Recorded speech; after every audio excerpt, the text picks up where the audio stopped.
The bounty was $3,000 in gold coin, enough to set a man up for life. And Cade Irwin had never once hesitated before pulling a trigger for far less money than that. He rode into Snake River, Idaho on a blistering afternoon in late July of 1873, his horse kicking up dust that hung in the air like smoke, and his mind already calculating how he would spend his blood money once the job was done. The man who hired him was named Vernon Haskell, a cattle baron with holdings that stretched across 3 counties and ambitions that reached even further. Cade had met him in a saloon in Boise City 2 weeks prior, where Haskell had slid a photograph across the scarred wooden table between them. The image showed a young woman with dark hair pulled back from a face that even the primitive photography could not diminish. Her eyes stared directly at the camera with an intensity that made Cade uncomfortable in a way he could not quite name. "That is Lillian Garrett," Haskell had said, his voice thick with whiskey and rage. "She inherited the water rights to Silver Creek when her father died last spring. I have made her more than generous offers to sell, but the stubborn girl refuses everyone. Without that water, my cattle will die come summer, and I will lose everything I have built." Cade had listened without expression, already knowing where this conversation would lead. Men like Haskell did not show photographs of women to men like him unless they wanted someone removed from this earth permanently. "I need her gone," Haskell continued, confirming what Cade already knew. "It has to look like an accident or like she simply disappeared. The territorial government is already sniffing around my business dealings, and I cannot afford any suspicion falling on me." The gold coins had clinked heavily as Haskell counted them onto the table. 1,000 now, 2,000 more when the job was complete. Cade had taken the advance payment without hesitation, finished his whiskey, and ridden out before dawn the next morning. Now, as he guided his horse down the main street of Snake River, Cade felt nothing but the familiar cold focus that always accompanied his work. He had killed 11 men in his 31 years, each one for money, and he had learned long ago not to think of them as human beings with families and dreams and fears. They were simply targets, obstacles to be removed, problems to be solved with a bullet or a knife or whatever method the situation required. He had never killed a woman before, but Cade did not see why that should make any difference. She was just another job, another pile of gold coins waiting to be collected. Snake River was a modest town of perhaps 300 souls, built along the banks of the river that gave it its name. The main street consisted of the usual establishments: a general store, a blacksmith, a church with a white steeple, 2 saloons, a hotel, and a small newspaper office. Cade guided his horse to the livery stable at the edge of town, paid the proprietor to feed and water the animal, and walked back toward the hotel with his saddlebags slung over one shoulder and his rifle in his other hand. He checked into a room on the 2nd floor, telling the desk clerk he was a surveyor passing through on his way to Montana. The clerk, a thin man with spectacles perched on a narrow nose, accepted the lie without question and handed over a key.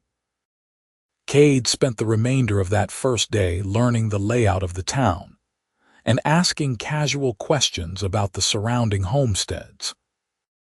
By evening, he had learned that Lillian Garrett lived alone in her father's old house about 3 miles west of town, that she came into Snake River every Saturday for supplies, and that she was generally well-liked despite her stubborn refusal to sell her water rights to Vernon Haskell. "That girl has backbone, I will tell you that much," the bartender at the Silver Dollar Saloon told Cade as he poured a shot of whiskey. "Old Thaddeus Garrett taught her everything he knew about ranching before he passed, and she is determined to keep that land in the family no matter how much pressure Haskell puts on her." Cade had nodded and thanked the man for the information, then retired to his room to plan his approach.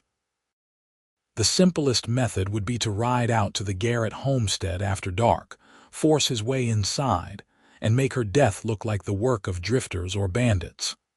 Quick, efficient, untraceable, but something about the photograph bothered him, though he could not say exactly what.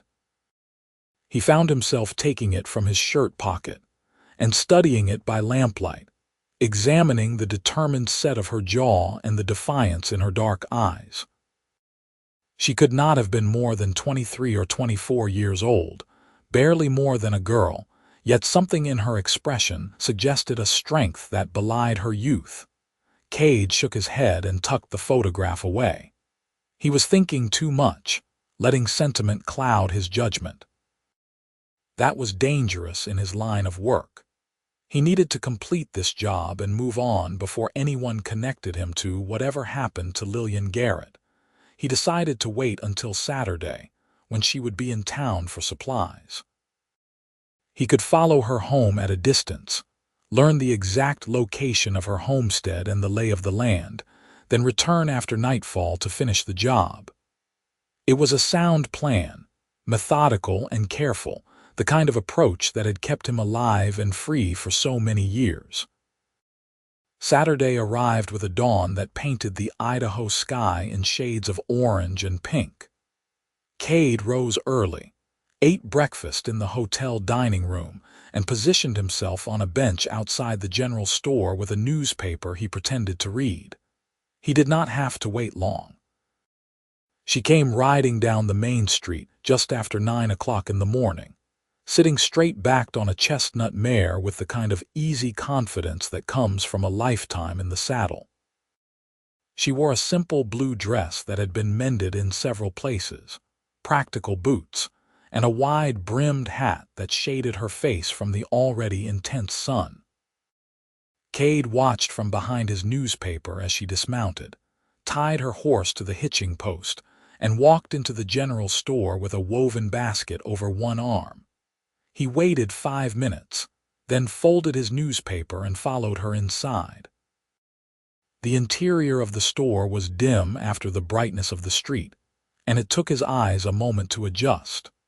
When they did, he saw her standing at the counter, discussing an order with the proprietor, a heavy-set man with a thick mustache. Cade pretended to examine a display of tools near the entrance, listening to their conversation while studying her from the corner of his eye. She was more beautiful than her photograph had suggested, with high cheekbones and skin bronzed from long hours outdoors. Her dark hair was pulled back in a practical braid that hung down to the middle of her back, revealing a slender neck and graceful shoulders. But it was her voice that surprised him most, low and melodious, yet carrying an unmistakable note of authority as she negotiated prices with the storekeeper.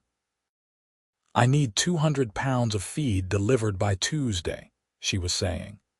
"The same price as last month, Mr. Patterson. I will not pay the increase Haskell has been pushing on everyone who does business with me." The storekeeper shifted uncomfortably. "Miss Garrett, you know I would like to help you, but Mr. Haskell buys a considerable amount from me. If he thinks I am undercutting his efforts to persuade you to sell, he might take his business elsewhere. Then let him." Her voice remained calm, but Cade heard steel beneath the words. "You and I both know he needs your store as much as you need his money. I am offering fair payment for goods, nothing more. If that makes me difficult, then I will wear that label proudly." Patterson sighed but nodded. "All right, Miss Garrett, the same price as last month. But I am asking you to consider Mr. Haskell's offer seriously. This situation cannot continue forever, and I would hate to see anyone get hurt over something that might be resolved peacefully." "I appreciate your concern," she said, and Cade detected a note of genuine warmth in her voice. "But my father spent 20 years building that ranch, and he died defending it from men who thought they could intimidate him into giving up what was rightfully his. I will not dishonor his memory by surrendering now. She paid for her purchases with coins counted carefully from a worn leather purse, accepted the bundle Patterson wrapped for her, and turned to leave. For just a moment, her eyes met Cade's across the dim interior of the store. That was when everything changed. He had looked into the eyes of many people in his life, including the 11 men he had killed, and he had always seen fear or anger or desperation or greed. But when Lillian Garrett's gaze locked with his, he saw none of those things. Instead, he saw curiosity mingled with caution, intelligence mixed with kindness, and beneath it all, a bone-deep weariness that spoke of too many battles fought alone. She held his gaze for no more than 3 seconds, then nodded politely as one stranger does to another, and walked past him toward the door.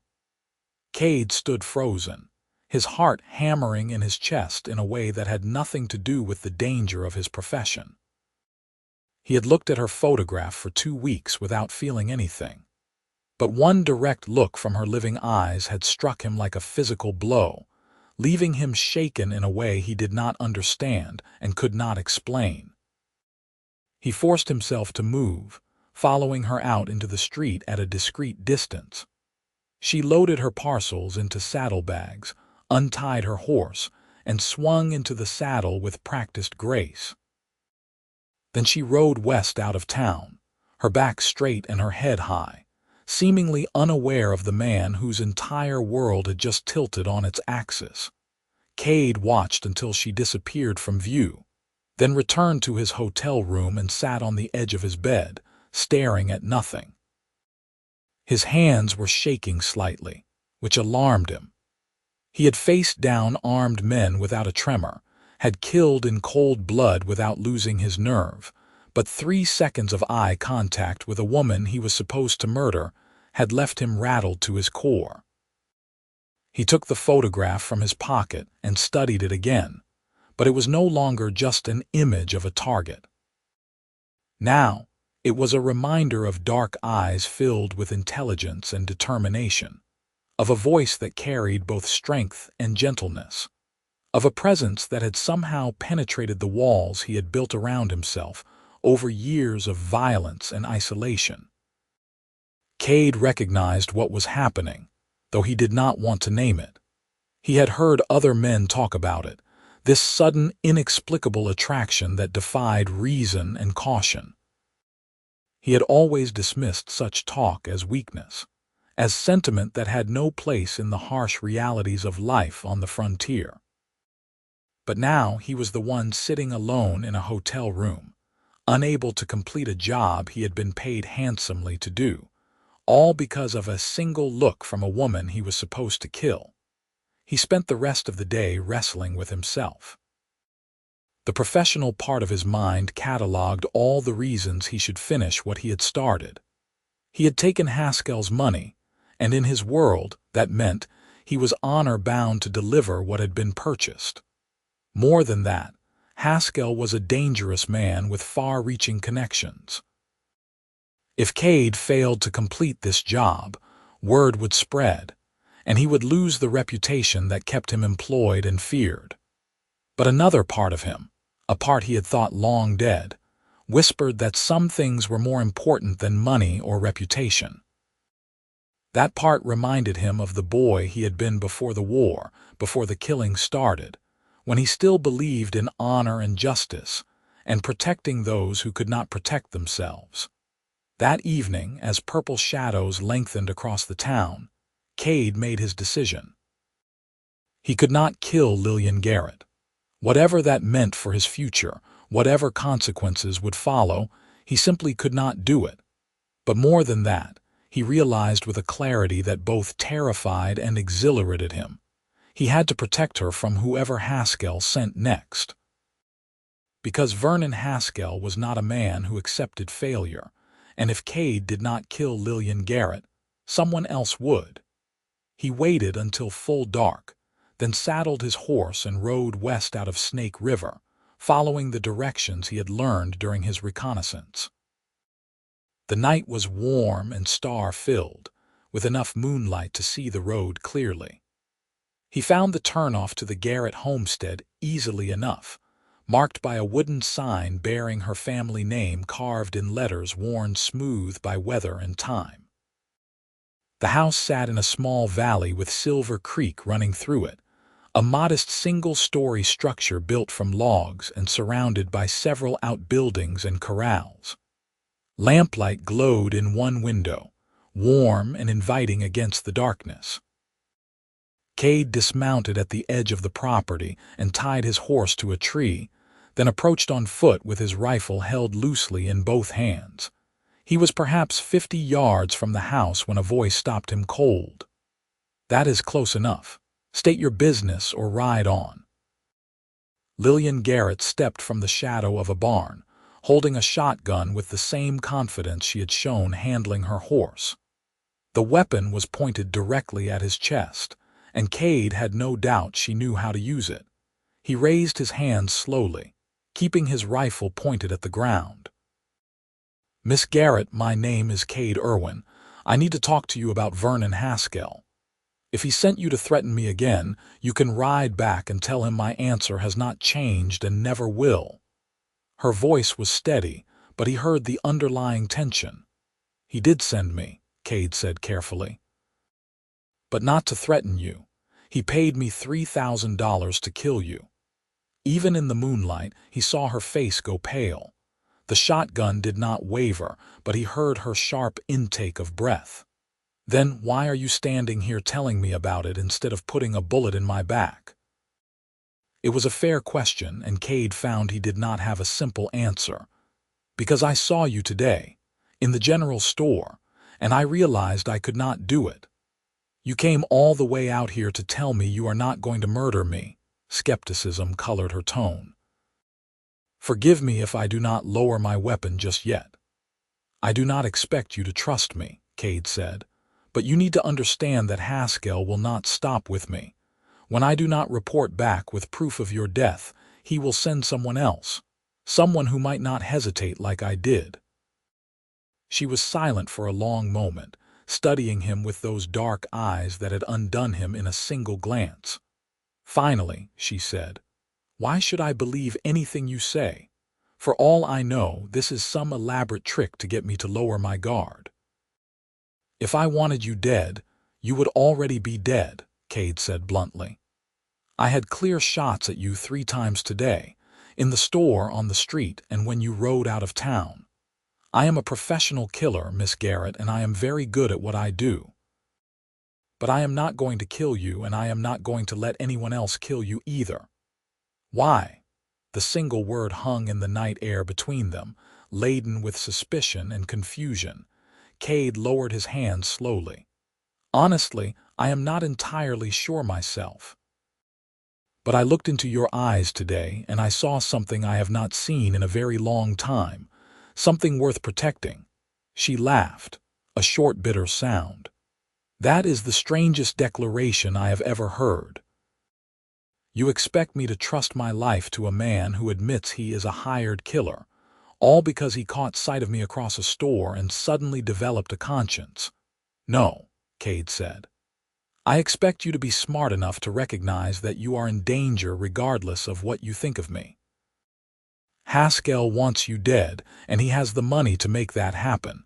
Your only chance is to either sell him what he wants or find a way to eliminate the threat permanently." "I will not sell."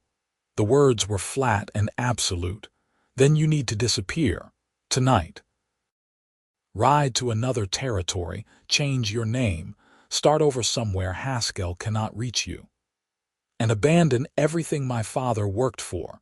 Leave the land that has been in my family for 20 years. She shook her head firmly. "I would rather die defending what is mine than live as a coward who ran away." Cade felt a surge of admiration mixed with frustration. "That is not courage, that is suicide." "Then what do you suggest?" she demanded. "Since you seem to have appointed yourself my protector without my consent or consultation." He had been thinking about that during his ride out from town, and an idea had taken shape in his mind. It was dangerous and possibly foolish, but it was the only option he could see that did not end with either her death or her exile. "We go to Haskell together," he said. "We tell him I completed the job, show him a body that could pass for yours from a distance. Then you disappear for a while, let him think you are dead and claim your property. Once he makes his move, we have evidence of his intent to commit fraud and murder. We take that evidence to the territorial marshal, and Haskell goes to prison." Lillian stared at him as if he had lost his mind. "That is the worst plan I have ever heard. It requires me to fake my own death, find a body that looks like me, trust a hired killer to protect my interests, and somehow gather evidence against one of the most powerful men in Idaho territory. What could possibly go wrong?" Despite the gravity of the situation, Cade found himself almost wanting to smile. "When you put it that way, it does sound fairly ridiculous." "Fairly." She lowered the shotgun slightly. "It sounds completely insane. Do you have a better idea?" She was quiet for a long moment, and Cade could see her mind working behind those intelligent eyes. Finally, she sighed and lowered the shotgun completely. "No, God help me, I do not. Come up to the house. If we are going to plan something this foolish, we might as well do it with coffee." Cade followed her across the yard, very aware of the shotgun she still carried, and the fact that she could change her mind about shooting him at any moment. The house was small but well-maintained, with furniture that showed the wear of daily use, but also the care of someone who valued what they had. She gestured for him to sit at a wooden table while she set about making coffee on a cast-iron stove. "My father built this house in 1853, she said as she worked, her back to him. "He came west with nothing but the clothes on his back and a dream of owning his own land. It took him 5 years to save enough money to file a claim on this valley. 5 years of working other men's ranches, living on beans and hard bread, sleeping under the stars in winter because he could not afford a room." She poured coffee into 2 tin cups and brought them to the table, sitting across from him. "He met my mother in 58. She was a widow with a young son, making her way to Oregon to join her sister. Their wagon broke down outside Snake River, and my father fixed it for her. She never made it to Oregon. They were married within a month." Cade sipped the coffee, which was strong and bitter and exactly what he needed. "What happened to her? Cholera in 62. My brother too. I was 8 years old." Lillian wrapped her hands around her cup as if seeking warmth despite the summer heat. "After that, it was just me and my father. He taught me everything he knew about ranching, about water rights, about defending what was yours against men who thought they could take it just because they had more money or more guns. He sounds like a good man. He was." Her voice softened. "He was also stubborn and proud and absolutely certain that a person's worth was measured by their willingness to stand up for what was right, no matter the cost. When Haskell started making offers on our water rights last year, my father refused everyone.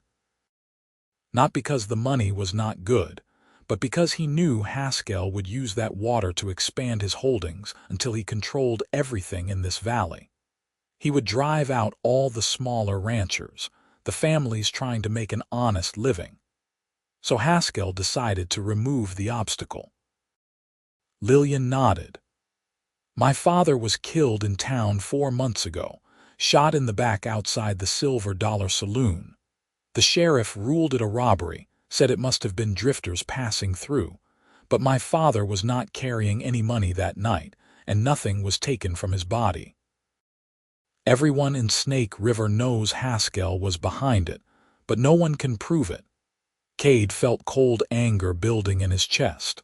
Shooting a man in the back was cowardly, dishonorable, the act of someone who lacked the courage to face his enemy directly. And now Haskell is coming after you the same way. Apparently. She looked at him directly, and once again Cade felt the impact of that gaze. Why did you really change your mind? A man who kills for money does not suddenly develop a conscience because of one look across a crowded store. He had been asking himself the same question all day and still did not have a good answer. Maybe I am tired of being the kind of man who pulls a trigger without asking questions. Or maybe I saw something in you that reminded me I used to be someone different, someone better, before the war took that away from me. You fought in the war, Confederate cavalry, for 3 years. I was 17 when I enlisted, full of romantic notions about honor and glory. By the time I mustered out, I had killed 23 men in battle and watched most of my friends die. I came home to find my family's farm burned to the ground and my parents dead from fever. I had no money, no prospects, and the only skill I had learned was killing. He stared into his coffee cup. So that is what I did. I became very good at it, and I told myself it did not matter because everyone dies eventually anyway. But it does matter. Her voice was gentle but firm. Every life matters, Mr. Irwin. Every person who is killed leaves behind family and friends who grieve for them. You cannot hide from that truth forever. I know, he said quietly. I think I have always known. I just did not care until I met you. The admission hung in the air between them, raw and honest and far more vulnerable than Cade had intended. Lillian studied him for a long moment, her expression unreadable. We just met, she finally said. You do not know anything about me beyond what you have seen today. I know you are brave enough to stand up to a man who has already killed your father. I know you are loyal enough to defend your family's legacy even when it would be easier to walk away. I know you have kind eyes and a strong heart, and that is more than enough. She looked away, and in the lamplight Cade saw color rise in her cheeks. You are either very sincere or a very accomplished liar. I have been a liar for most of my adult life, Cade admitted, but not about this, not about you. She stood abruptly and walked to the window, staring out into the darkness. Assuming I believe you, which I am not yet ready to admit, your plan has significant flaws. Where are we going to find a body that looks enough like me to fool anyone? How do we ensure Haskell does not simply send someone to verify the death personally? And most importantly, how do we keep me hidden long enough to gather evidence against him? Cade had been considering these same questions. The body is the easiest part, unfortunately. Women die of disease and accident with tragic regularity out here. We need to find someone who died recently of natural causes, someone whose family cannot afford a proper burial. We pay them for the body, tell them we need it for medical purposes. Lillian turned back to him, her expression troubled. That is disturbing on multiple levels. I know. But it is the only way to make this work. As for keeping you hidden, you cannot stay here obviously. Do you have family elsewhere? Friends you trust absolutely? She thought for a moment. My mother's sister lives in Oregon.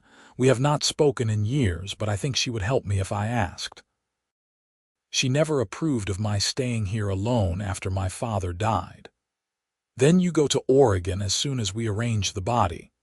I will bring evidence of your death to Haskell, collect the rest of my payment, and then start watching him carefully. The moment he makes a move to claim your property fraudulently, I will document it and take that evidence to the territorial marshal. And what is to stop you from simply taking Haskell's money and disappearing? Lillian asked. Once I am in Oregon and presumed dead, I will have no way of knowing what you are doing or whether you are keeping your word. It was another fair question, and Cade had no answer that would satisfy her completely. You will have to trust me. Trust you. She laughed again, that same bitter sound. Trust a self-admitted hired killer who came here tonight planning to murder me in my sleep. I never planned to kill you in your sleep, Cade said. I was going to make it look like bandits broke in, much more believable. She stared at him, and for a moment he thought she might actually shoot him after all. Then her expression cracked, and to his surprise, she laughed again. This time the sound was genuine, if somewhat hysterical. "I cannot believe I am even considering this," she said, shaking her head.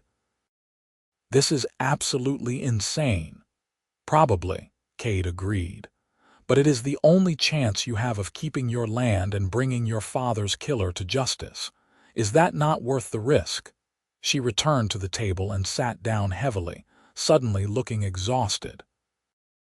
"I have been fighting this battle alone for 4 months. Every day wondering if today will be the day Haskell's men come for me. Every night sleeping with a gun under my pillow, jumping at every sound. I am so tired, Mr. Irwin, so very tired." Without thinking, Cade reached across the table and took her hand. She stiffened but did not pull away. Her hand was small in his, calloused from hard work, and he could feel it trembling slightly. "You do not have to fight alone anymore," he said quietly. "I know I have no right to ask for your trust, and I know I have done nothing to earn it, but I am asking anyway. Let me help you. Let me try to make up for at least some of the harm I have done in my life." Lillian looked down at their joined hands, then back up at his face. Whatever she saw there seemed to satisfy something in her, because she nodded slowly. "All right, we will try your insane plan, but if you betray me, if this turns out to be some elaborate trick, I will hunt you down myself and put a bullet in you. Are we clear?" "Perfectly clear," Cade said, and found himself meaning it absolutely. They spent the next 2 hours working out the details of their plan. Cade would return to town and begin discreetly asking about recent deaths, looking for someone who might serve their purposes. Lillian would pack what she could carry easily and prepare to leave for Oregon at short notice. Once they had secured a body and staged the scene properly, Cade would take evidence to Haskell and collect his payment. Lillian would then ride north to the railroad line and take a train west to her aunt's home in Portland. "How will we communicate once you are in Oregon?" Cade asked. "I will send letters addressed to my father in care of general delivery at the Snake River Post Office," Lillian said. "You can collect them and respond the same way. My aunt's name is Margaret Cole. She runs a boarding house on Stark Street in Portland." Cade committed the information to memory. "This could take weeks or even months. Haskell will not make a move immediately. He will want to wait until any potential investigation dies down." "I understand, but promise me you will not give up. Promise me you will see this through to the end, no matter how long it takes." "I promise," Cade said, and felt the weight of that oath settle over him like a mantle. He rode back to town as false dawn was beginning to lighten the eastern sky, his mind churning with everything that had happened. Less than 24 hours ago, he had been a hired killer without conscience or regret, concerned only with completing his job and collecting his payment. Now, he was planning an elaborate fraud to protect a woman he barely knew, risking everything on the slim chance that he could somehow make right a lifetime of wrongs. It was foolish and dangerous and possibly suicidal. It was also, Cade realized, the first genuinely good thing he had done since before the war. The recognition filled him with something he had not felt in years, something that might have been hope. Over the next 3 days, Cade made careful inquiries around Snake River.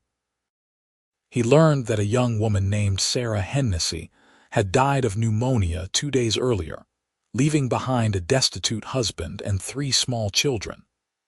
The family could not afford a proper burial, and the husband was planning to bury her in an unmarked grave on their property outside of town. Cade approached Thomas Hennessy with a proposition that he hated himself for making but recognized as necessary. He explained that he was a medical student who needed a body for anatomical study, that he would pay $50 for the remains, and that this money could be used to ensure the Hennessy children did not starve. It was a lie built on top of a more elaborate deception, and it made Cade's stomach turn. But Thomas Hennessy was a desperate man facing an impossible situation, and $50 was more money than he usually saw in 6 months. He agreed with obvious reluctance, and Cade made arrangements to collect the body after dark. He sent word to Lillian through a discreet note left at the general store, letting her know the plan was moving forward. That night, he and Hennessy loaded the body into a wagon under cover of darkness, and Cade drove it out to the Garrett homestead. Lillian met him at the door, her face pale but composed. Together they brought the body inside and laid it out on the floor of the main room. Sarah Hennessy had been approximately Lillian's age and build, with dark hair and similar features. In death and by uncertain light, she could pass for Lillian from a distance. "This feels wrong," Lillian said quietly, looking down at the dead woman. "Using her this way." "I know," Cade agreed. "But her husband has money to feed his children now, and she is beyond caring what happens to her physical remains. Try to think of it as helping 2 families instead of desecrating 1 person." They dressed the body in one of Lillian's dresses and positioned it near the door, then ransacked the house to make it look like the scene of a violent robbery. Cade fired 2 shots into the walls, providing evidence of a struggle. Then he carried the body outside and placed it in a shallow grave he had dug earlier, covering it with enough earth to suggest a hasty burial by whoever killed her. "Are you ready?" he asked Lillian, who stood watching with her arms wrapped around herself. She nodded. "My bags are packed. I can be ready to ride in 5 minutes. Then go. Ride north to the railhead at Blackfoot. Take the train to Portland. Write to me when you arrive safely." She turned to face him fully, and in the moonlight her eyes were bright with unshed tears. "Why are you doing this?" "The truth, Mr. Irwin." "No more evasions." Cade considered the question seriously, reaching for the honest answer that lay beneath all his rationalizations and justifications. "Because when I looked at you in that store, I saw something I thought I had lost forever. A reason to be better than I am. A chance to matter for something other than death and destruction. Because in all my years of killing, I never once met someone worth saving until I met you." Lillian stepped forward, and before Cade could react, rose on her toes and kissed him gently on the cheek. "Then save me," she whispered. "And maybe save yourself in the process." She pulled back and smiled at him, a real smile that transformed her face from pretty to beautiful. "And for heaven's sake, call me Lillian. If we are going to be co-conspirators in an elaborate fraud, we can dispense with formalities." "Lillian," Cade repeated, tasting the name. "I am Cade. I know. Now go before I lose my nerve and decide to stay and fight Haskell face to face." He watched her ride away into the darkness, leading a packhorse laden with her possessions, and felt something twist in his chest. She was trusting him with her life, her future, everything she had. He could not fail her. Would not fail her. The next morning, Cade rode to the homestead in full daylight, making sure he was seen by several people on the road. He approached the house cautiously, calling out as if he expected someone to answer, then pushed open the door and staged his discovery of the body. He waited long enough to make his investigation look believable, then rode hard back to town and directly to the sheriff's office. Sheriff Benjamin Walsh was a tired-looking man in his 50s with a drooping mustache and eyes that had seen too much tragedy. He listened to Cade's breathless story about discovering signs of violence at the Garrett homestead, then assembled a small group and rode out to investigate. The scene looked exactly as Cade had left it. The ransacked house, the body in its shallow grave, the evidence of robbery and murder. Sheriff Walsh examined everything carefully while Cade stood back and tried to look appropriately shocked and disturbed. "Poor girl," Walsh said, shaking his head. "She should have sold to Haskell and moved on. Stubbornness can be fatal in this territory." "You think Haskell had something to do with this?" Cade asked carefully. The sheriff gave him a sharp look. "I think you should keep opinions like that to yourself, stranger. Vernon Haskell is a respected businessman who has done a lot for this community. Suggesting he would be involved in murder is a serious accusation." "I am not accusing anyone," Cade said, backing off. "I just found it odd that she refused to sell and now she is dead."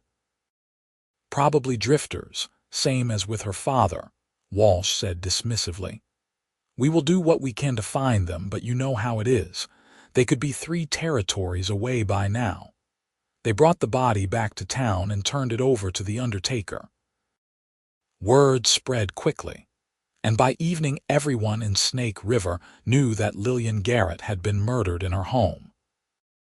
Cade heard the gossip in the saloon that night, listened to people speculate about who might have been responsible, noted how many of them fell silent when Vernon Haskell's name was mentioned.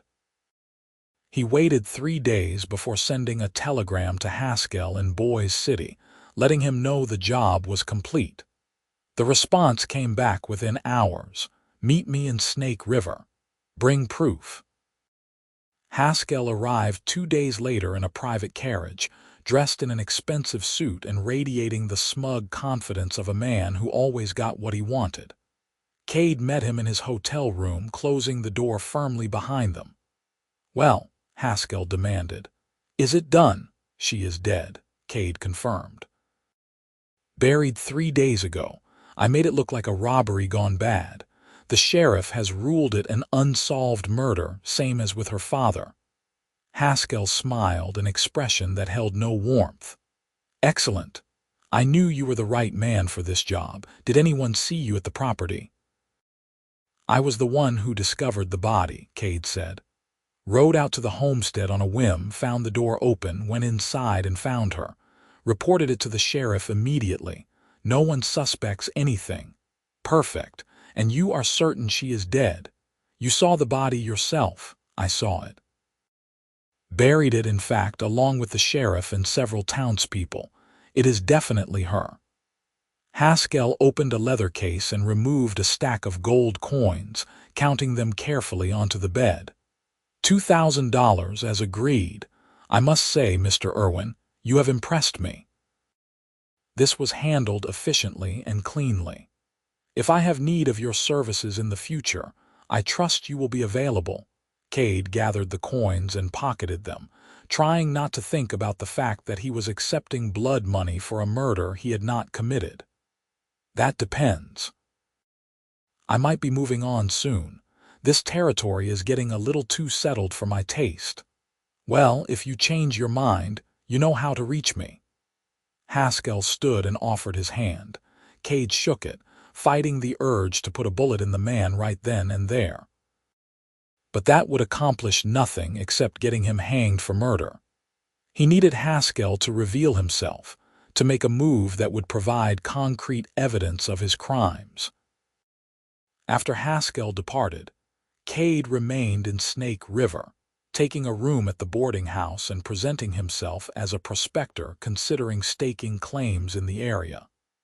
He made a point of being visible and friendly, buying drinks at the saloon and asking casual questions about available land. A week after Haskell's visit, Cade checked the post office and found a letter waiting in general delivery addressed to Thaddeus Garrett. His hands trembled slightly as he opened it. "Dear Father," the letter read in a neat feminine hand. "I arrived safely in Portland and am staying with Aunt Margaret. She has been very kind and asks me to send her regards. The city is nothing like home, so loud and crowded, but I am safe here. I think of you constantly and hope you are well. Please write soon so I know you received this letter. Your loving daughter." Cade read the brief message 3 times, committing every word to memory. She was safe. She had made it to Portland and was staying with her aunt. The relief he felt was almost overwhelming. He wrote back immediately, keeping his letter brief and factual. He explained that the plan had worked, that Haskell believed she was dead, and that he was remaining in Snake River to watch for any suspicious activity. He signed it simply, "A friend," in case the letter fell into the wrong hands. The weeks that followed fell into a pattern. Cade maintained his cover as a prospector while carefully observing Vernon Haskell's activities. The cattle baron came to Snake River twice more, each time meeting with lawyers and government officials, clearly laying the groundwork to claim the Garrett property.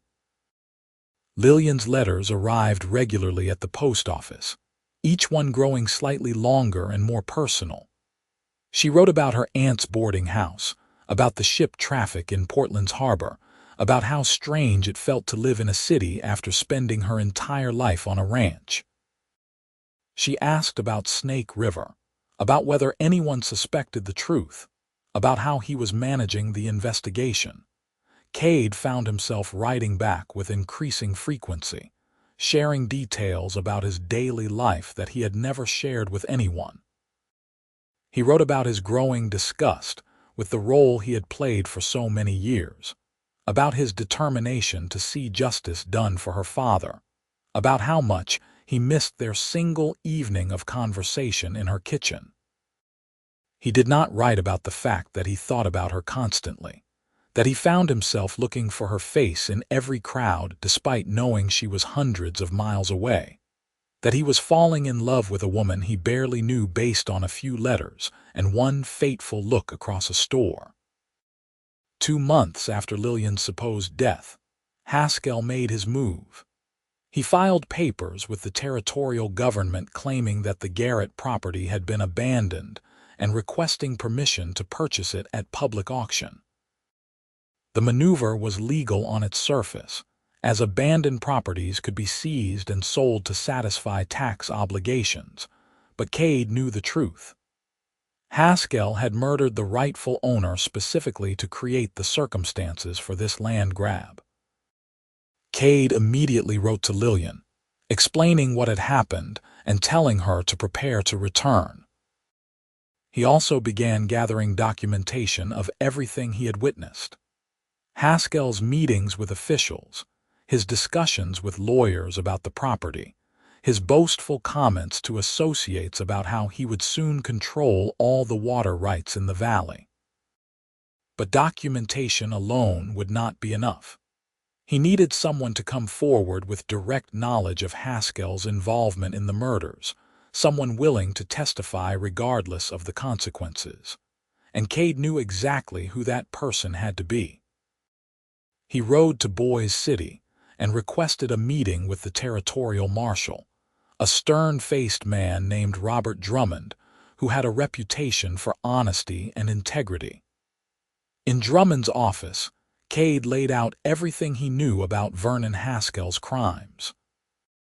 "That is a serious accusation," Drummond said when Cade finished. "Vernon Haskell is a wealthy and influential man. Accusing him of murder without solid proof could ruin your life." "I have proof," Cade said. "I have his money paid to me to kill Lillian Garrett. I have my own testimony about what he hired me to do, and I have evidence that he is now trying to steal her property through legal manipulation." Drummond leaned back in his chair, studying Cade intently. "Let me see if I understand this correctly.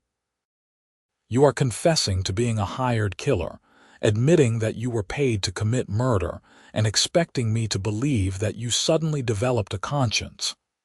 "I am not asking you to believe anything except the facts," Cade said. "Haskell hired me to kill Lillian Garrett. I can prove that. He is now attempting to seize her property under false pretenses. I can prove that too. Whether or not you believe my motives for coming forward is irrelevant. And where is Miss Garrett's body?" "Buried in Snake River, according to Sheriff Walsh's report, but it is not actually her body. We staged her death to protect her from Haskell while gathering evidence against him." Drummond's eyebrows rose. So Miss Garrett is alive, very much so, and willing to testify if you provide her protection from Haskell's retaliation. The marshal was quiet for a long moment, clearly weighing his options. Finally, he said, "If what you are telling me is true, this is the most elaborate fraud case I have ever encountered. It is also one of the most courageous. Most people would have taken Haskell's money and walked away." "I almost did," Cade admitted. "But then I looked into her eyes and I could not. You are in love with her." It was not a question. Cade met his gaze steadily. "Yes, I am," Drummond nodded slowly. "All right, I will investigate your claims. But I want Miss Garrett brought back to Idaho Territory to give her statement in person. And I want every piece of documentation you have gathered about Haskell's activities. If you are lying to me, if this turns out to be some kind of revenge scheme or personal vendetta, I will see you hanged for conspiracy to commit fraud. Are we clear?" "Perfectly clear," Cade said. He sent a telegram to Lillian that afternoon, using their prearranged code to let her know it was time to return. 3 days later, he met her train at the station in Boise City. She stepped down from the passenger car wearing a traveling dress he had never seen before, her hair arranged in a more sophisticated style than she had worn in Snake River. But her eyes were the same, dark and intelligent and filled with cautious hope when they found him waiting on the platform. Cade felt his heart lurch in his chest at the sight of her. He had thought about her constantly during their separation, had imagined this reunion 1,000 times, but nothing had prepared him for the reality of seeing her again. "Lillian," he said, and could not keep the emotion from his voice. "Cade," she smiled, and it was like the sun coming out from behind clouds. "You kept your word. Did you doubt I would?" "Every single day," she admitted. "But I hoped. I chose to believe that you were exactly who you seemed to be that night in my kitchen." He wanted to take her in his arms right there on the platform, to hold her, and tell her everything he had been feeling during their long separation. But people were watching, and they needed to maintain at least some pretense of propriety. "The marshal wants to speak with you," he said instead. "He is investigating Haskell, but he needs your testimony to move forward with charges." "Then let us go see him," Lillian said. "I am ready to tell my story." They spent the next 3 hours in Marshal Drummond's office, with Lillian giving a detailed account of Haskell's campaign of intimidation against her father, the suspicious circumstances of Thaddeus Garrett's death, and the events that led to her staged murder and flight to Oregon. Drummond listened carefully, taking notes and occasionally asking questions for clarification. When she finished, he sat back and steepled his fingers. "What you have told me corroborates what Mr. Irwin reported. Combined with the documentary evidence he has gathered and his own testimony about being hired to kill you, I believe we have enough to bring charges against Vernon Haskell for conspiracy to commit murder and attempted fraud." "Will he go to prison?" Lillian asked. "If we can prove the charges in court, yes. He will spend the rest of his life behind bars." Drummond paused.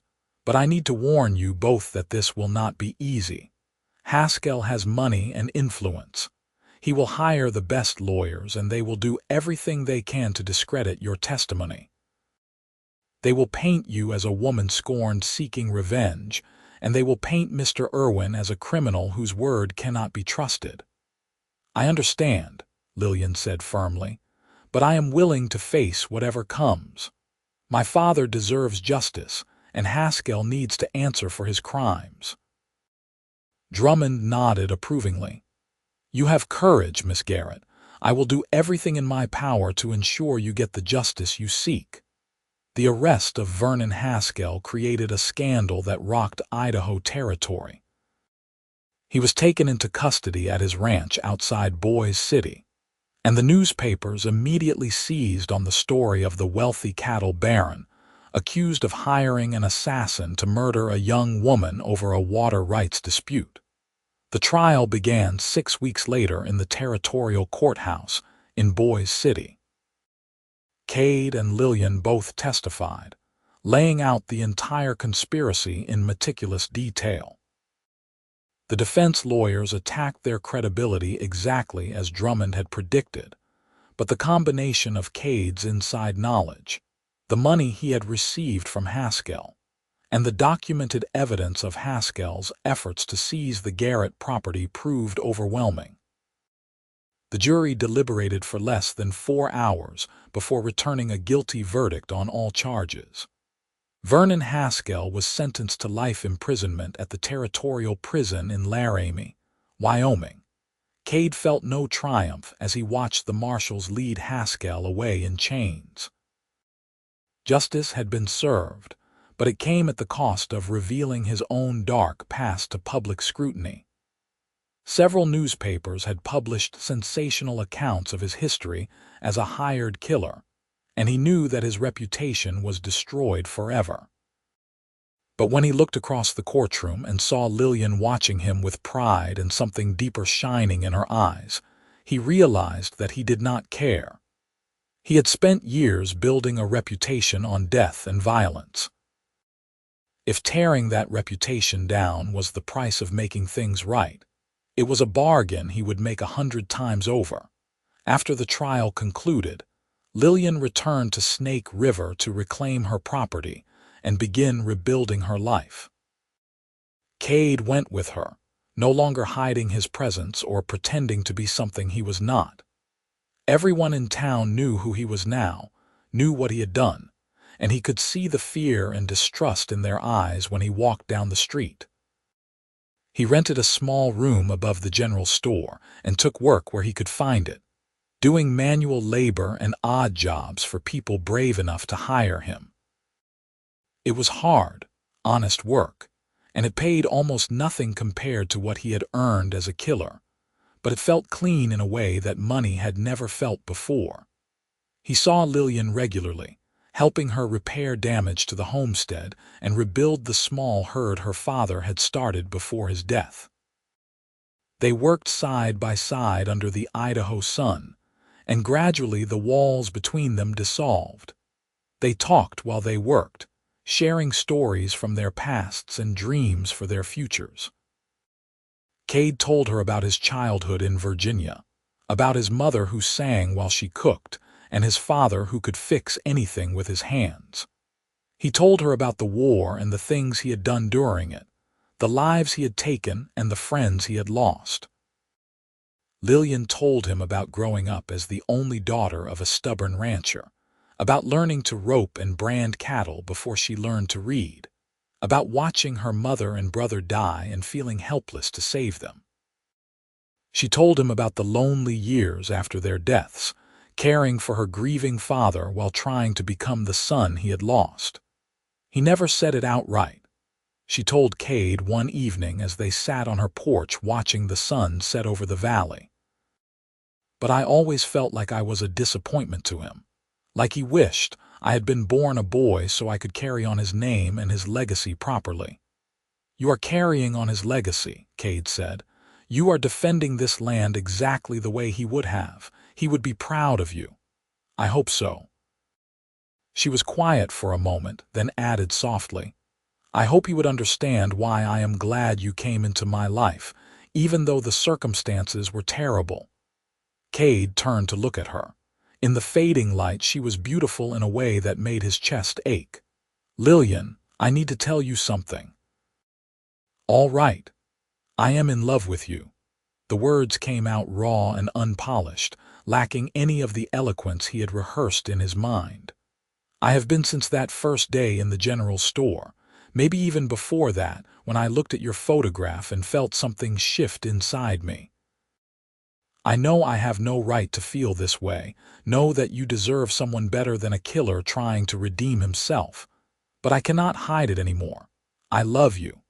She reached over and took his hand, lacing her fingers through his. Cade, do you know what I saw when I looked at you that day in the store? He shook his head, not trusting his voice. I saw a man who was lost and looking for a way home. I saw pain and regret, and underneath it all, a fundamental decency that refused to die no matter how hard you tried to bury it. She squeezed his hand. I saw the man you could be if you chose to be him, and I fell in love with that man. Even knowing what I have done, all the blood on my hands, we all have regrets, Lillian said. We all make choices we wish we could take back. But what matters is who we choose to be going forward. You chose to save me instead of killing me. You chose justice over money. You chose to stand up and testify even though it destroyed your reputation and put you at risk. Those choices define you now, not the ones you made before. Cade felt something break open inside him, a dam of emotion he had been holding back for months or maybe years. He pulled her close and kissed her, and she kissed him back with a passion that left them both breathless. When they finally pulled apart, Lillian rested her forehead against his. I love you, Cade Irwin. I love your courage and your honesty and your determination to be better than you were. I love that you saw me as worth saving when everyone else saw me as just an obstacle to be removed. You are worth more than saving, Cade said fiercely. You are worth everything. They were married 3 months later in a small ceremony at the church in Snake River. Not everyone approved of the match between the respectable rancher's daughter and the reformed hired killer, but those who mattered most were there. Marshall Drummond, who gave Lillian away in the absence of her father, and a handful of neighbors who had come to respect Cade's determination to build a new life. They moved into the house her father had built, and Cade threw himself into learning everything he could about ranching. He proved to be a quick study, and within a year, their small operation was thriving. They bought more cattle, expanded their grazing land, and hired 2 hands to help with the work. Lillian bloomed under the security of having a partner to share the burdens she had carried alone for so long. Her laughter became more frequent, her smiles more genuine. She taught Cade how to dance one evening in their kitchen, the two of them spinning awkwardly to music only they could hear. I am terrible at this, Cade said after stepping on her foot for the 3rd time. You are learning, Lillian corrected, laughing. That is different from being terrible. I am not sure there is a difference. Trust me, there is. My father once tried to teach me to dance before a town social. He was convinced I needed to know how to waltz like a proper lady. We both ended up bruised and frustrated, and I went to the social alone. Did you dance with anyone? No. I sat on the sidelines the whole night, watching everyone else and feeling like I did not fit in anywhere. She leaned her head against his chest as they swayed slowly. I do not feel that way anymore. With you, I always fit exactly where I am supposed to be. Their first child was born in the spring of 1875, a healthy boy with his father's eyes and his mother's dark hair. They named him Thaddeus, after Lillian's father, and Cade held his son with trembling hands and a heart so full he thought it might burst. I never thought I would have this, he told Lillian as she lay exhausted but radiant in their bed. A family, a home, a reason to wake up each morning. You have it now, she said softly, and you deserve every bit of it. Cade was not sure he deserved anything good after the life he had lived, but he was grateful beyond words for the chance to try. He devoted himself to being the best husband and father he could be, determined that his son would never know the violence and darkness that had defined his own life. 2 years later, they had a daughter who they named Margaret after Lillian's aunt. She had her mother's fierce spirit and determination, evident even in infancy in the way she gripped Cade's finger with surprising strength. The years passed in a rhythm of seasons and growth. The ranch prospered, and Cade's reputation slowly shifted from notorious killer to hard-working rancher who had left his dark past behind. He never forgot what he had been or the lives he had taken, but those memories became less defining as new and better memories accumulated. He taught his son to ride and rope, to care for the land and the animals that depended on it. He taught his daughter to be strong and independent, to speak her mind and stand up for what was right. And he loved Lillian with a devotion that only deepened with each passing year. On their 10th wedding anniversary, they stood together on the porch of their home watching the sun set over their valley. Their children were inside doing homework, and the sounds of their chatter and laughter drifted through the open windows. "You ever regret it?" Cade asked. "Marrying me instead of someone with a cleaner past." Lillian turned to face him, and her eyes held the same fierce certainty they had held that first day in the general store. "Not for a single moment. You are the best man I have ever known, Cade Irwin. You chose to be good when being bad would have been so much easier. That takes more courage than most people will ever understand." "I chose you," Cade said simply. "Everything else followed from that. Then it was the best choice either of us ever made." They added another son to their family when Cade was 42, a surprise blessing they named Samuel. By then, Thaddeus was nearly ready to take over day-to-day operations of the ranch, and Margaret was studying to become a teacher.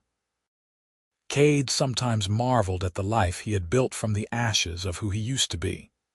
The scared, angry boy who went to war. The cold, ruthless man who killed for money. All of that seemed like a different person now, someone he barely recognized when he looked in the mirror. But he never forgot the moment that changed everything. Walking into that general store in Snake River with murder in his heart, then looking up and seeing Lillian Garrett's eyes across the dim interior. In that instant, everything he thought he knew about himself had shattered, and he had been given the chance to become someone new. He had been paid to kill her. One look had changed his mind, and he had turned his gun around, pointing it at the men who would do her harm instead of at her. That decision had saved both their lives in ways that went far deeper than physical survival. She had given him purpose and redemption. He had given her protection and partnership. Together, they had built something that neither could have created alone. Marshal Drummond visited occasionally over the years, bringing news from across the territory and updates on cases he was working. On one such visit, when Cade and Lillian had been married for 15 years, he sat on their porch drinking coffee and watching their children play in the yard.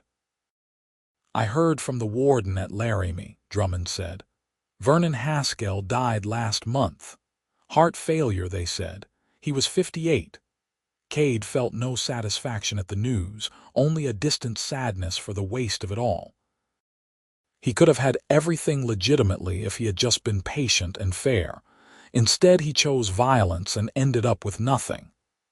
"That is the difference between men like him and men like you," Drummond said. "You recognized what mattered and changed your path.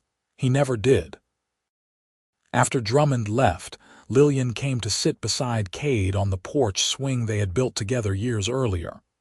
"Are you all right?" she asked. "I was just thinking about choices," Cade said. "How different my life could have been if I had made different ones. If I had killed you that day like I was hired to do, if I had taken Haskell's money and disappeared, if I had chosen the easy path instead of the right one." "But you did not," Lillian said. "You chose differently. You chose us." "Best decision I ever made," Cade agreed, pulling her close. As the years continued to pass, Cade and Lillian became pillars of the Snake River community. Their children grew into fine adults who carried on the values their parents had worked so hard to instill. Thaddeus took over the ranch and expanded it further, marrying a girl from Boise City and giving them 3 grandchildren. Margaret became a teacher as she had planned, eventually running the schoolhouse in Snake River. Samuel chose to study law, determined to fight injustice in the courtroom as his father had fought it in more direct ways. Cade's past never fully disappeared. There were always people who remembered or heard stories about the notorious hired killer who had been redeemed by love. But over time, those stories took on an almost mythical quality, legends told to illustrate that no one was beyond redemption if they truly wanted to change. When Cade was 63, he suffered a riding accident that left him with a badly broken leg. As he lay recovering in bed, Lillian sat beside him reading aloud from newspapers and books, just as she had done during the harsh winter when pneumonia had nearly taken her 5 years earlier. "You remember when I asked you what you saw in me that first day?" Cade said during one of these quiet afternoons. "Of course, you were convinced you had no right to love me or be loved. I still do not understand it completely. What you saw in me that was worth saving." Lillian set down her book and took his hand. "I saw potential. I saw a man who was capable of great violence who chose great compassion instead. I saw someone who could have taken the easy path, but chose the hard one because it was right. Most importantly, I saw someone who looked at me and truly saw me, not as an obstacle or a possession, but as a person worth knowing." "You were always worth more than knowing," Cade said. "You were worth everything I had to give. And you gave it," she said softly. "Every day for all these years, you have given me your best self. That is all anyone can ask for." They celebrated their 40th wedding anniversary surrounded by children, grandchildren, and friends. The party stretched from afternoon into evening, filled with music and dancing and stories. Cade watched his grandson, little Thaddeus the younger, playing with Samuel's twin daughters and felt a contentment so profound it brought tears to his eyes. "Happy tears?" Lillian asked, coming to stand beside him. "The happiest," Cade confirmed. "I was just thinking about that day I rode into Snake River planning to commit murder. If someone had told me then that 40 years later I would be standing here surrounded by family and friends, celebrating a life built on love instead of violence, I would never have believed them." "Life is strange that way," Lillian said, "full of turns we never see coming. I am grateful for every turn that brought me to you."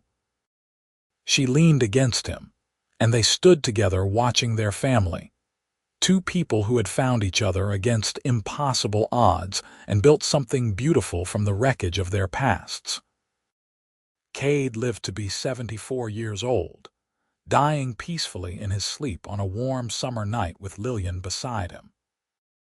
At his funeral, Marshal Drummond, now long retired, gave a eulogy that spoke of redemption and second chances, of a man who had faced his demons and conquered them through sheer force of will and the love of a good woman. "Cade Irwin was not a perfect man," Drummond said to the crowded church. "He made terrible choices in his youth that resulted in tragedy and suffering. But he spent the second half of his life making amends for those choices, proving every day that people can change if they want to badly enough. He was a devoted husband, a loving father, a respected member of this community. He was, in the end, a good man, and that is how he should be remembered." Lillian sat in the front pew with her children and grandchildren around her, tears streaming down her face but a smile on her lips. Because she knew the truth that Drummond had spoken. Cade had been a good man, the best man, and she had been blessed beyond measure to share her life with him. She lived another 12 years after his death, spending her time with her family and keeping the ranch running with Thaddeus's help. She never remarried, telling anyone who asked that she had already had the great love of her life and saw no reason to look for another. On quiet evenings, she would sit on the porch swing and remember. The day he walked into the general store and their eyes met across the room. The night he came to her homestead to tell her he could not kill her. The elaborate fraud they perpetrated to bring justice to her father's murderer. The kiss they shared the evening he told her he loved her. The births of their children, the growth of their family, the accumulation of years spent in partnership and love. She remembered all of it with gratitude and joy, treasured memories of a life that almost had not happened. Because if Cade had made a different choice that day, if he had pulled the trigger instead of turning his gun around, none of the beauty that followed would have existed. But he had made the right choice. He had chosen love over money, redemption over reputation, her life over his own convenience. And that choice had led to 45 years of happiness neither of them could have imagined when they first met. When Lillian died at the age of 86, surrounded by children and grandchildren and great-grandchildren, her last words were about Cade. "Tell him I am coming," she whispered to Margaret, who held her hand. "Tell him I love him still." They buried her next to him in the small cemetery outside Snake River, beneath a shared headstone that read, "Cade and Lillian Irwin." Two souls who found each other in darkness and chose to walk toward the light together. Their story became a legend in Idaho territory, passed down through generations as an example of redemption and the transformative power of love. The details became embellished over time, but the core truth remained unchanged. A hired killer had been paid to murder a young woman, had looked into her eyes and seen his own salvation, and had turned his gun around to protect her instead. That single moment of choice had rippled out through time, affecting not just their own lives but the lives of everyone who came after them. Their children learned from their example that people could change, that the past did not have to define the future, that love was worth fighting for even when the odds seemed impossible. Thaddeus the Younger eventually wrote a book about his grandparents, documenting their story from the historical record and family memories. It became a bestseller, inspiring people across the country with its message of hope and redemption. Readers wrote letters saying the story had given them courage to change their own lives, to leave behind destructive paths and seek better ones. The Garrett Ranch remained in the family for 3 more generations, growing and prospering as each new generation built on the foundation Cade and Lillian had laid. The house they lived in was eventually converted into a museum, preserved as it had been during their lifetime, a testament to the life they had built together. And sometimes, on quiet evenings when the sun set over the Idaho Valley, people claimed they could see 2 figures sitting on the porch swing, holding hands and watching the land they had loved and defended. Just shadows and tricks of the light, most would say. But those who believed in the power of love knew better. Cade and Lillian Irwin had found each other against impossible odds, had chosen love when violence would have been easier, had built a legacy that outlasted their mortal lives. Their story was one of second chances and redemption, of the moment when a hired killer looked into the eyes of his target and saw instead his future, his hope, his reason for becoming someone better. He had been paid $3,000 to kill her. One look had changed his mind and stolen his heart. He had turned his gun around, pointing it at her enemies instead of at her. And in doing so, he had saved not just her life but his own soul. That was their truth, their legacy, their gift to everyone who came after them. The knowledge that it is never too late to choose differently, never too late to walk toward the light, never too late to become the person you were always meant to be. Love, they proved, could conquer even the darkest of pasts. All it required was courage, faith, and one moment of perfect clarity when you looked into someone's eyes and recognized your own reflection looking back. Cade Irwin had been a killer, cold and ruthless, and without mercy. But Lillian Garrett had seen past that to the man he could become. And he had chosen to become that man for her, with her, because of her. In the end, that was all that mattered. Not how the story began, but how it unfolded and where it led. Not the mistakes of the past, but the choices of the present and the legacy built for the future. Their story was one of love conquering hate, hope defeating despair, and two damaged souls finding wholeness in each other. It was a story worth telling, worth remembering, worth carrying forward into future generations as proof that redemption was always possible if you were brave enough to reach for it. And so their memory lived on, long after their bodies returned to the Idaho earth they had loved. In the hearts of their descendants, in the pages of history, in the legends told around campfires and dinner tables. The hired killer and the rancher's daughter who found love in the most unlikely of circumstances and built something beautiful that lasted far beyond their own lifetimes. That was their gift, their triumph, their eternal legacy. And it began with one simple moment when a man paid to commit murder looked into a woman's eyes and chose love instead.